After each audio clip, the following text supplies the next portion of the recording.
ተረጋግተን መኖር ጀምረን አይደል? እድሜ ለትዕግስት ጥሩም ስራ ሰጥታለች። ያቺን ደሃ ምናምን ሊያመጣት ነው እንደ ሄደች። በእርግጠኝነት ድሮ ያደረገችለት ውለታ ነው እንጂ ጎዳት ምናምን አይመስለኝም። እንቀበለሻል። ሄለን ምንም እኮ የሚባል የለም። እንደምን መጣ ነግረሽ። ወይ ወንድሜ በጣም ይቅርታ አድርግልኝ። አረ ችግር የለውም አሁን እንሰራዋለን። በዛ ላይ ደግሞ እዚህ ቤት እንግዳ አይደለም። ቆይ አንቺን የሰጠኝን ፈጣሪ እንዴት አድርጌ ነው የማመሰግነው? እኔ ሰጥቶ የለም እኔ ስታፈቅረኝ ስትንከባከበኝ እሱን እያመሰገንኩ ነው። እኔም ደግሞ አንተን ሳፈቅር ስንከባከብ እሱን እያመሰገንኩት ነው። እኔ ራሴ ነኝ አንገብግቤ ከዚህ ቤት በገባችበት ጓ ብናርግ ማስወጣልሽ። ምነው መምጣት ይረበሻችሁ እንዴ? አልረበሽም። በዚህ ሰዓት እንዳንቺ አይነት አለቃ ይገኛል።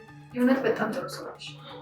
ግን ትናንትና እጄ ላይ ያለውን ሁሉ ነው የላኩልኝ። አሁን ላይ ምንም ስለሌለኝ እኮ ነው። አሁን ስለሚመስለን እናወራ